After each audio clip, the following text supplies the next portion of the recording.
जारी कोरोना संक्रमण के 1,14,000 से ज्यादा नए मामले सामने आए। पिछले 2 महीनों में ये सबसे कम रोजाना नए मामले। लगातार 24वें दिन स्वस्थ होने वाले मरीजों की संख्या नए दैनिक मामलों से ज्यादा। रिकवरी दर बढ़कर 93.67% पर पहुंची।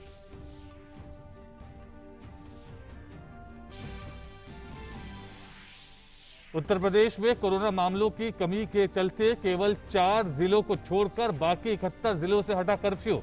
मेरठ, लखनऊ, सहारनपुर और गोरखपुर में अब भी कोरोना के सक्रिय मामले 600 से ज्यादा।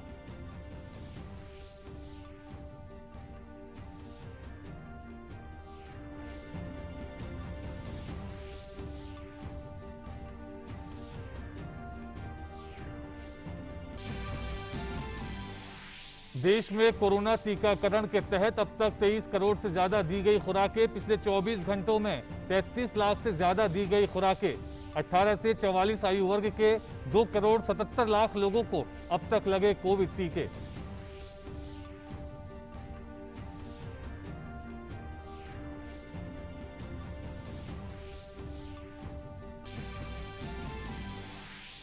G7 समूह वैश्विक कर पद्धति में सुधार के लिए ऐतिहासिक समझौते पर पहुंचा।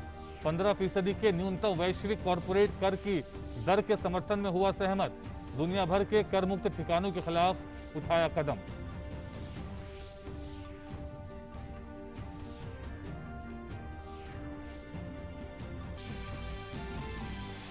और फ्रेंच ओपन टेनिस टूर्नामेंट में आज खेले जाएंगे चौथे दौर के मुकाबले। 23 बार की grand slam champion Serena Williams quarter final में स्थान बनाने के लिए उतरेंगी कोर्ट पर। पुरुष एकल में ज़्वेरेव और निशिकोरी होंगे आमने सामने।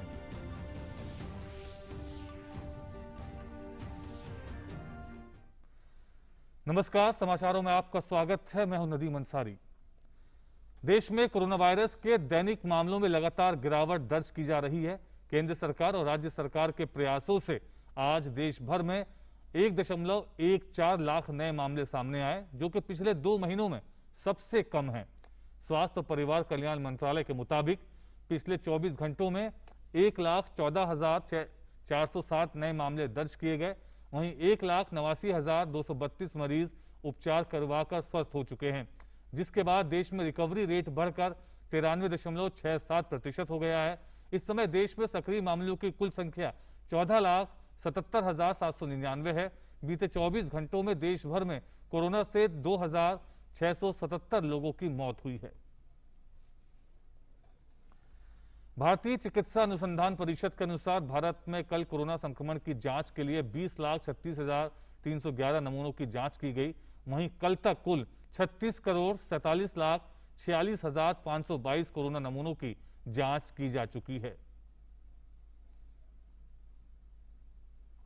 वहीं देश में कोरोना के खिलाफ जारी जंग में टीकाकरण अभियान तेज गति से जारी है। देश में अब तक 23 करोड़ से ज्यादा कोविड टीके दिए जा चुके हैं।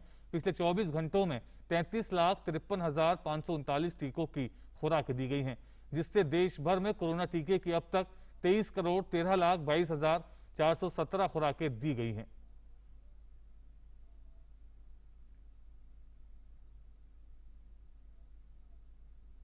केंद्र ने राज्यों और केंद्र शासित प्रदेशों को अब तक 24 करोड़ 60 लाख से ज्यादा कोरोना टीके उपलब्ध कराए हैं। वो अब भी 1.63 करोड़ से ज्यादा खुराकें राज्यों और केंद्र शासित प्रदेशों के पास उपलब्ध हैं, जो दी जानी बाकी हैं। वहीं उत्तर प्रदेश के 4 जिलों को छोड़कर पूरे प्रदेश से कोविड की वजह से लगा कर्फ्यू हटा दिया गया है। इन 4 जिलों में मेरठ, लखनऊ, सहारनपुर और गोरखपुर शामिल हैं। इन 4 जिलों से कर्फ्यू इसलिए नहीं हटाया गया है क्योंकि यहां हर दिन अभी फिलहाल 600 से ज्यादा सक्रिय मामले हैं। उत्तर प्रदेश के अपर मुख्य सचिव सूचना नवनीत सहगल ने आज उत्तर प्रदेश के बाकी 71 जिलों से कोरोना कर्फ्यू हटाने की जानकारी दी। उन्होंने कहा कि लखनऊ, मेरठ, गोरखपुर और सहारनपुर में कोरोना कर्फ्यू लागू रहेगा। यहाँ कोरोना के 600 से ज्यादा सक्रिय मामले मौजूद हैं, जिसका कम होने का इंतजार किया जा रहा है। उत्तर प्रदेश के मुख्यमंत्री योगी आदित्यनाथ ने उच्च स्तरीय बैठक में कोरोना प्रबंधन की समीक्षा की। बैठक में बताया गया कि 4 और जिलों वाराणसी, गाजियाबाद, गौतम बुद्ध नगर और मुजफ्फरनगर में भी कोरोना के एक्टिव केस 600 से कम हो गए हैं। इस पर तुरंत ही उन्हें भी कोरोना कर्फ्यू से राहत देने के निर्देश सीएम योगी ने दे दिए हैं। सोमवार से इन चारों जिलों को भी सप्ताह में 5 दिन सुबह 7 से शाम 7 बजे तक कोरोना कर्फ्यू से छूट मिल जाएगी। साप्ताहिक और रात्रिकालीन बंदी सहित अन्य सभी संबंधित नियम वहां लागू रहेंगे। कोविड-19 महामारी के खिलाफ लड़ाई में देश के युवाओं को शामिल करने के मकसद से यूनिसेफ ने यंग वॉरियर मूवमेंट की शुरुआत की है। भारत सरकार के सहयोग से शुरू हुए अभियान के तहत 50 लाख युवाओं को जोड़ने और उनके जरिए देश भर के लोगों को महामारी के प्रति जागरूक करने का लक्ष्य रखा गया है। पेश है एक रिपोर्ट। कोरोना महामारी के इस दौर में जरूरतमंदों तक मदद पहुंचा रहे ये युवा यंग वॉरियर मूवमेंट का हिस्सा हैं, जिसकी शुरुआत यूनिसेफ ने युवा मामलों के मंत्रालय और स्वास्थ्य मंत्रालय के साथ मिलकर की है। यंग वॉरियर मूवमेंट का मकसद देश के युवाओं को कोविड-19 के खिलाफ लड़ाई में भागीदार बनाना है। 50 लाख युवाओं को राष्ट्रीय स्तर के इस अभियान से जोड़ने का लक्ष्य रखा गया है। We saw a great urge and an urgent need. हमने देखा कि हमारे युवाओं का योगदान इस मुश्किल के समय में कितना महत्वपूर्ण है। युवाओं के सामने आने से हमारे इस मुसीबत के काल के खिलाफ लड़ाई में मदद मिलेगी। अब युवा मामले और खेल मंत्रालय, स्वास्थ्य मंत्रालय, यूनिसेफ और 950 गठबंधन साथियों के साथ मिलकर यंग वॉरियर मूवमेंट की स्थापना हुई है, जिसमें 5 लाख से ज्यादा युवा शामिल हैं। A pan-India movement to engage 5 million young people. अभियान से जुड़े हर युवा को अपने परिवार और आस पड़ोस के 10 और लोगों को अपने साथ जोड़ना होता है और उन्हें कोविड-19 से बचाव के बारे में जागरूक करना होता है।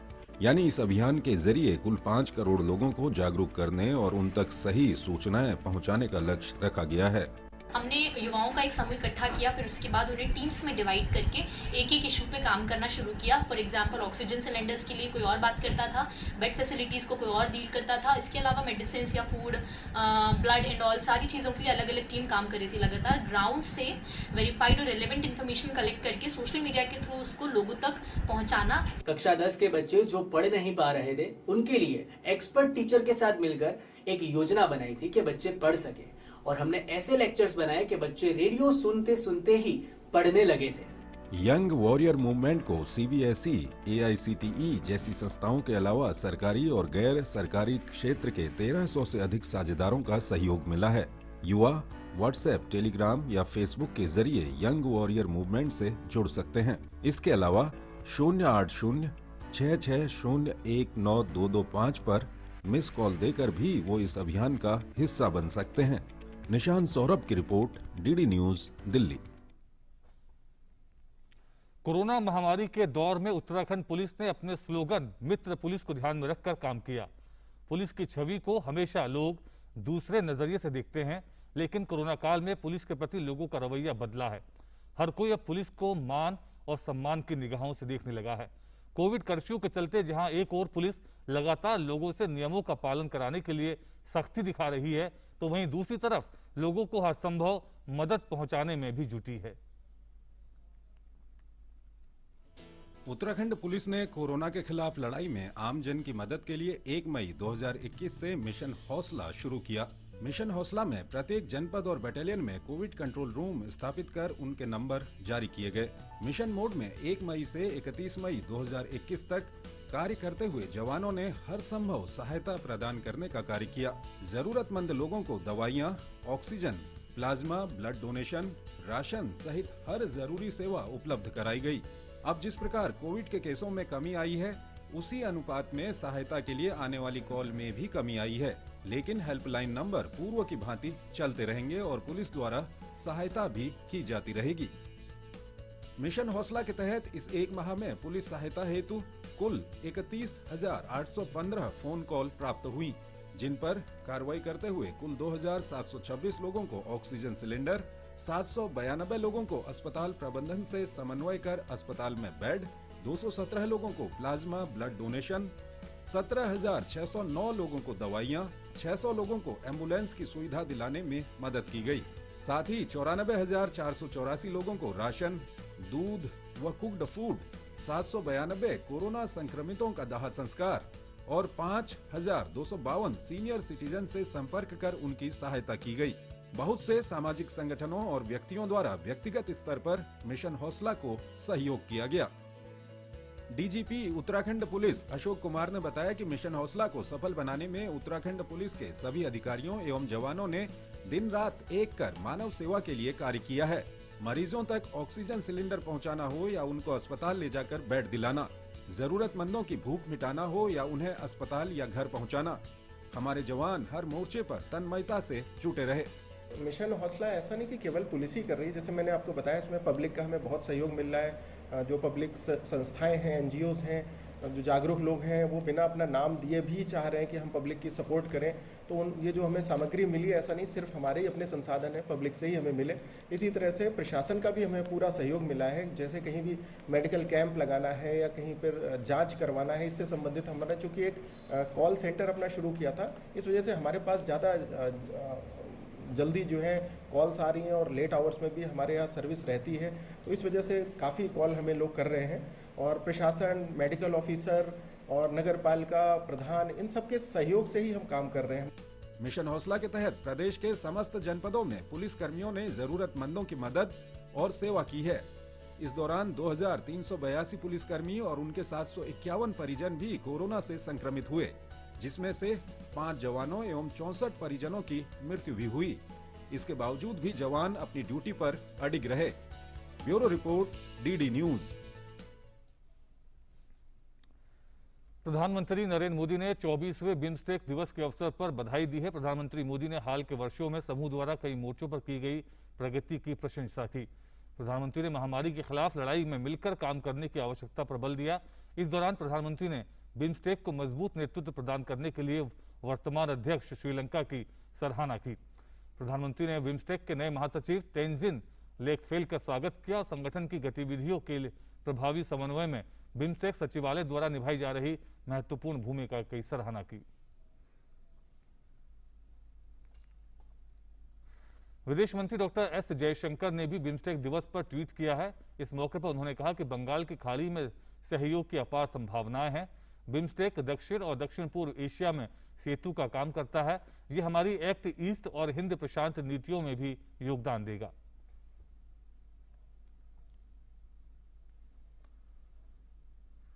भाजपा के राष्ट्रीय अध्यक्ष जेपी नड्डा के दिल्ली आवास पर आज पार्टी के महासचिवों और मोर्चा प्रमुखों की बैठक चल रही है। 2 दिवसीय इस बैठक का आज दूसरा दिन है। बैठक में बीजेपी अध्यक्ष जेपी नड्डा पार्टी महासचिवों के साथ संगठन से जुड़े विषयों पर विमर्श कर रहे हैं। पार्टी द्वारा कोरोना महामारी की दूसरी लहर के दौरान किए जा रहे सेवा कार्यों पर भी महासचिवों और मोर्चा अध्यक्षों के साथ चर्चा की जा रही है। हाल ही में 5 राज्यों में हुए विधानसभा चुनावों के नतीजों के बाद बीजेपी अध्यक्ष जेपी नड्डा की पार्टी महासचिवों और संगठन महामंत्रियों के साथ ये पहली बैठक है। बैठक में अगले साल जिन राज्यों में विधानसभा चुनाव होने हैं, उन राज्यों में तैयारियों को लेकर भी चर्चा अहम मानी जा रही है। पार्टी ने देश भर में लोगों की सेवा करने के लिए ग्रामीण स्तर और जरूरतमंदों को राहत पहुंचाने के लिए सेवा ही संगठन कार्यक्रम शुरू किया था, जिसमें केंद्र सरकार के 7 साल पूरा होने पर भाजपा ने 1 लाख से अधिक गांवों में लोगों की मदद करने के लिए कई कार्यक्रम किए थे। पश्चिम बंगाल के राज्यपाल जगदीप धनखड़ ने चुनावों के बाद राज्य में जारी हिंसा को लेकर चिंता जताई है। उन्होंने अपने ट्वीट में मुख्यमंत्री ममता बनर्जी को टैग करते हुए कहा है कि राज्य में चुनावों के बाद हिंसा बेरोक-टोक जारी है। धनखड़ ने पुलिस पर हिंसा में शामिल लोगों के खिलाफ कोई कार्रवाई नहीं करने का भी आरोप लगाया है। राज्यपाल धनखड़ ने ट्वीट में कहा है कि ये सब लोकतंत्र में मतदान करने की हिम्मत करने वाले विरोधियों को सजा के लिए हो रहा है। राज्यपाल जगदीप धनखड़ ने अपने ट्वीट में कथित बर्बरता का एक वीडियो भी साझा किया है। वीडियो में साफ दिखाई दे रहा है कि कुछ गरीब लोगों के घरों में तोड़फोड़ की गई है। जगदीप धनखड़ ने कहा कि इस संबंध में डीजीपी को जानकारी दी गई है और कई बार ममता बनर्जी को भी दी है, लेकिन कोई जवाब नहीं आया। उम्मीद है कि सद्बुद्धि बनी रहे और कानून व्यवस्था बहाल हो। ऐसा ना हो कि लोकतंत्र हमेशा के लिए खतरे में पड़ जाए। भारतीय जनता पार्टी ने आज राशन को लेकर दिल्ली सरकार को घेरा। पार्टी प्रवक्ता संबित पात्रा ने संवाददाताओं को संबोधित करते हुए कहा कि प्रधानमंत्री गरीब कल्याण अन्न योजना के तहत मई और जून तक दिल्ली को तय कोटे से अधिक 72,782 मीट्रिक टन अनाज भेजा गया है। वहीं दिल्ली की केजरीवाल सरकार अभी तक करीब 53,000 मीट्रिक टन अनाज ही अभी तक उठा पाई है और इसका मात्र 68% ही वो जनता को बांट पाए हैं। संबित पात्रा ने कहा कि केजरीवाल सरकार की घर घर राशन की जो योजना है उसमें गरीबों से अतिरिक्त चार्ज लिया जाने का प्रावधान है, लेकिन केजरीवाल सरकार लोगों से इस बात को छिपा रही है। अरविंद केजरीवाल जी का ये जो स्कीम है, जो घर घर राशन वाला स्कीम है, उसमें एक बहुत महत्वपूर्ण बात है, उसको बड़ी चतुराई के साथ अरविंद केजरीवाल जी ने छुपा दिया। उसमें एक प्रावधान है कि आप ये जो राशन है जो आप फेयर प्राइस शॉप में पाते हैं, उस राशन को दिल्ली के कुछ एजेंसीज उठा लेंगे और जैसे कि गेहूं है उसको आटा बनाया जाएगा और जैसे चावल है उसकी सफाई की जाएगी और इसके लिए कुछ एक्स्ट्रा चार्ज दिल्ली की सरकार लगाएगी। देखिए, नेशनल फूड सिक्योरिटी एक्ट में कोई भी एक्स्ट्रा चार्ज के विषय में नहीं बताया गया है कि कोई एक्स्ट्रा चार्ज कोई भी राज्य लगा सकती है। जो केंद्र के नियम है उन्हीं केंद्र के नियम के मुताबिक चलना पड़ेगा, एक्स्ट्रा चार्ज कोई लगा नहीं सकता है। मगर मुझे दुख के साथ कहना पड़ रहा है कि अरविंद केजरीवाल जी ने इस महत्वपूर्ण विषय कि गरीबों से वो कितना एक्स्ट्रा चार्ज लेना चाहते थे, इस विषय को अरविंद केजरीवाल जी बताते नहीं है, इस विषय को अरविंद केजरीवाल जी छुपा देते हैं। संबित पात्रा ने वन नेशन वन राशन योजना पर कहा कि ये प्रावधान केंद्र सरकार ने किया था, लेकिन दिल्ली की सरकार ने इस विषय पर आगे बढ़ने से मना कर दिया, जिस कारण हजारों मजदूर आज राशन लेने से वंचित रह गए हैं। अरविंद केजरीवाल जी, आपने कहा कि आप गरीबों का भला चाहते हैं। One nation one ration card, पूरे राष्ट्र में एक राशन कार्ड हो, इसका प्रावधान केंद्र की सरकार ने किया था। बाकी राज्य इस काम को कर रहे हैं, आगे बढ़ा रहे हैं। मुझे दुख के साथ कहना पड़ रहा है बंधुगण कि दिल्ली की सरकार ने इस विषय को मना कर दिया कि वो one nation one ration card में आगे नहीं बढ़ेंगे और आज उन्होंने इस काम को आगे नहीं बढ़ाया है, जिसके कारण हजारों हजार जो मजदूर होते हैं, जो गरीब होते हैं, आज वो राशन से वंचित रह रहे हैं। जबकि यह प्रावधान बिना किसी पैसा खर्च के दिल्ली सरकार आराम से कर सकती थी। और अब बात करते हैं मॉनसून की। मॉनसून आने के बाद केरल में भारी वर्षा हो रही है और अगले कुछ दिनों तक बारिश जारी रहने की संभावना है। मौसम विभाग ने 8 और 9 जून को केरल और लक्षद्वीप के तटीय क्षेत्रों में 40 से 50 किलोमीटर प्रति घंटे की रफ्तार से तेज हवा चलने का अनुमान लगाया है। इसकी वजह से मछुआरों को मछली पकड़ने के लिए समुद्र में न जाने की सलाह दी गई है।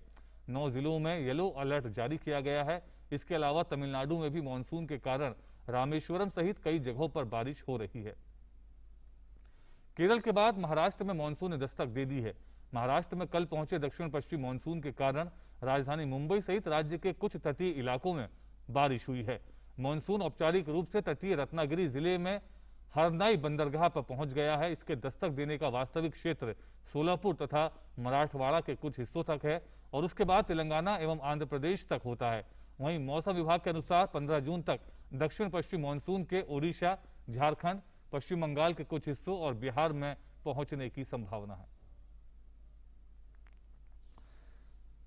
उत्तराखंड के मुख्यमंत्री तीरथ सिंह रावत ने नई दिल्ली में आज केंद्रीय रक्षा मंत्री राजनाथ सिंह और जल संसाधन मंत्री गजेंद्र सिंह शेखावत से मुलाकात की। मुख्यमंत्री तीरथ सिंह रावत का दिल्ली दौरे का आज दूसरा दिन है। गौरतलब है कि बीते शनिवार को उन्होंने केंद्रीय गृह मंत्री अमित शाह से मुलाकात की थी। आयकर विभाग ऑनलाइन रिटर्न भरने का अपना नया पोर्टल www.incometax.gov.in कल से शुरू कर रहा है। ये पोर्टल करदाताओं को आधुनिक, सुविधाजनक और सुगम माध्यम प्रदान करता है। वित्त मंत्रालय ने बताया कि नए करदाताओं की आवश्यकता के अनुरूप तैयार किए गए इस पोर्टल से आयकर रिटर्न की तत्काल जांच हो जाती है और करदाताओं को जल्दी वापस भुगतान हो जाता है। करदाता को क्या क्या दस्तावेज और स्पष्टीकरण देने हैं, इसकी जानकारी एक ही डैशबोर्ड पर दर्शाई जाएगी। मंत्रालय ने बताया कि पोर्टल पर प्रश्न और उनके उत्तर देने की निःशुल्क सुविधा उपलब्ध होगी, जिससे करदाताओं को काफी सुविधा मिलेगी।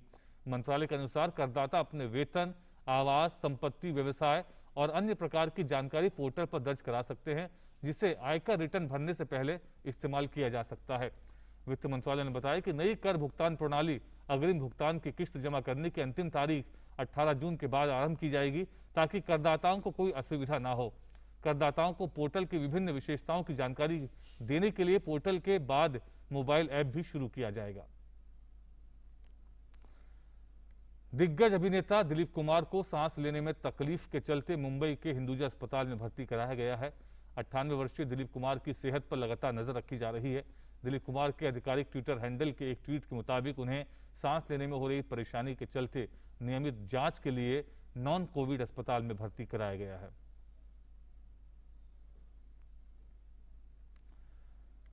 क्या हो यदि किसी जीव की विलुप्त प्राय प्रजाति की रक्षा के लिए 50 वर्षों तक प्रयास करने पड़े।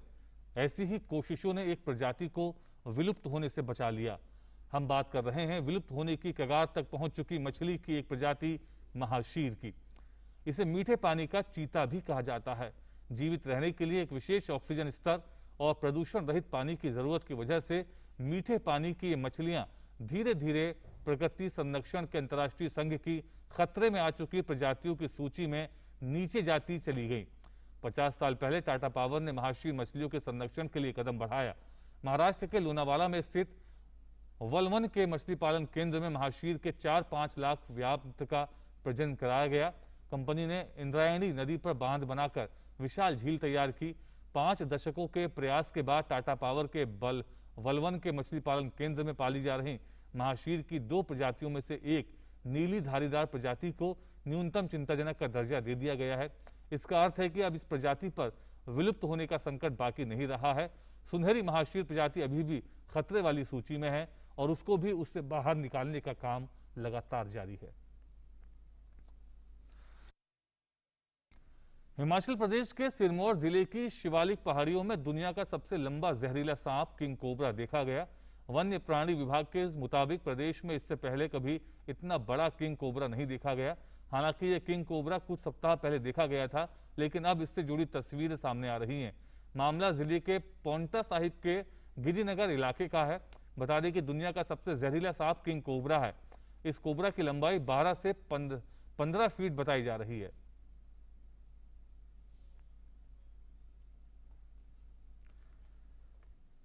ब्राजील ने भारत बायोटेक द्वारा निर्मित कोविड-19 वैक्सीन कोवैक्सीन के आयात को नियमों के साथ मंजूरी दे दी है।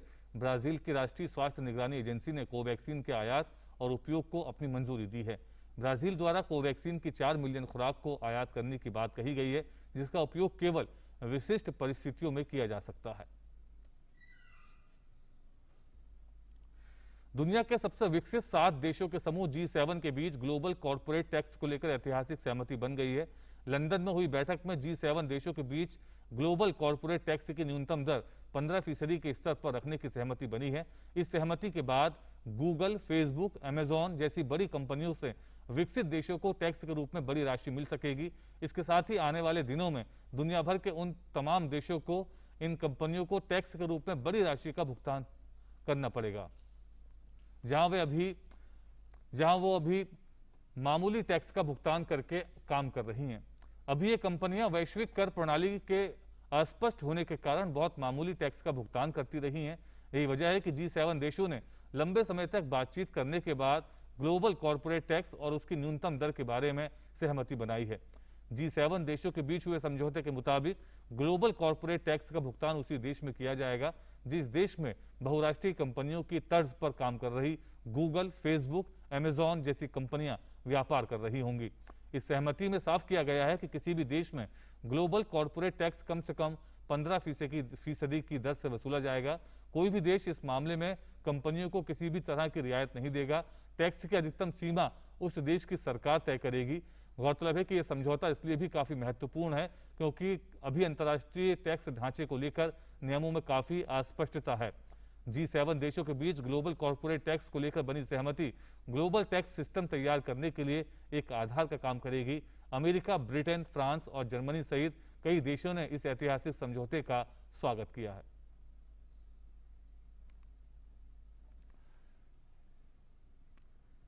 नाइजीरिया में अब दूरसंचार कंपनियों ने भी ट्विटर के इस्तेमाल पर रोक लगा दी है। दूरसंचार कंपनियों ने सरकार द्वारा सोशल मीडिया दिग्गज पर अनिश्चित काल के लिए निलंबित करने के लिए एक निर्देश जारी करने के बाद ये कदम उठाया है। पश्चिम अफ्रीकी देश में क्षेत्रीय अलगाववादियों के खिलाफ धमकी देने वाले राष्ट्रपति मोहम्मद बुहारी के एक ट्वीट को हटाने के बाद नाइजीरियाई सरकार ने ट्विटर पर प्रतिबंध लगा दिया था। हालांकि ट्विटर ने कहा कि ये नाइजीरिया के लोगों तक पहुंच बनाए रखने के लिए काम करेगा। पेरू में आज राष्ट्रपति पद के चुनाव का दूसरा चरण होने जा रहा है। पहले चरण में सबसे आगे रहे 2 उम्मीदवारों के बीच निर्णायक मुकाबला होगा। ये चुनावी टक्कर समाजवादी उम्मीदवार पेड्रो कैस्टिलो और मुक्त बाजार के समर्थक उम्मीदवार कीको फुजिमोरी के बीच है। चुनाव से ठीक पहले हुए सर्वे में कैस्टिलो की लोकप्रियता में कमी देखी गई है। हांगकांग में कार्यकर्ता चाओ हैंग तुंग को जमानत पर रिहा कर दिया गया है। उन्हें बीजिंग में लोकतंत्र समर्थक कार्यकर्ताओं पर 1989 के तियानमेन स्क्वायर की कार्रवाई के उपलक्ष्य में एक अनधिकृत सभा को बढ़ावा देने के संदेह में हिरासत में लिया गया था। पुलिस ने हांगकांग गठबंधन के उपाध्यक्ष चाओ को चीन के देशभक्तिपूर्ण लोकतांत्रिक आंदोलनों के समर्थन में एक अनधिकृत सभा को बढ़ावा देने के आरोप में शुक्रवार को गिरफ्तार किया था। इस मामले में कम से कम 6 लोगों को भी गिरफ्तार किया गया था।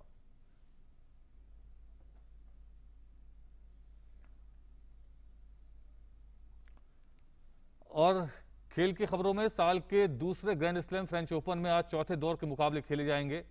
महिला एकल में 7वीं वरीयता प्राप्त और 23 बार की ग्रैंड स्लैम चैंपियन अमेरिका की सेरेना विलियम्स क्वार्टर फाइनल में स्थान बनाने के उद्देश्य से कोर्ट पर उतरेंगी।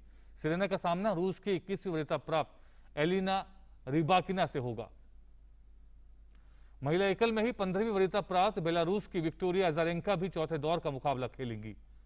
राउंड ऑफ 16 के इस मुकाबले में अजारेंका का सामना रूस की 31वीं वरीयता प्राप्त अनास्तासिया पावलुचेंकोवा से होगा। अजारेंका ने तीसरे दौर में अमेरिका की मेडिसन कीज को शिकस्त दी थी। पुरुष एकल में 5वीं वरीयता प्राप्त स्टेफानोस सित्सिपास भी चौथे दौर के लिए कोर्ट पर उतरेंगे। सित्सिपास का सामना 12वीं वरीयता प्राप्त स्पेन के पाब्लो कार्रेनो बुस्ता से होगा।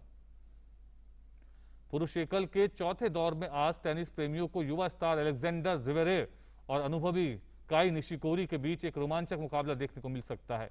6वीं वरीयता प्राप्त ज़्वेरेव ने जहां तीसरे दौर में लास्लो डेरो को हराने में सफलता पाई थी, वहीं निशिकोरी को तीसरे दौर में हेनरी लाक्सोनेन के खिलाफ पहले सेट के बाद वॉक ओवर मिल गया था। जमैका की स्टार एथलीट शेली एन फ्रेजर इतिहास की दूसरी सबसे तेज महिला एथलीट बन गई हैं।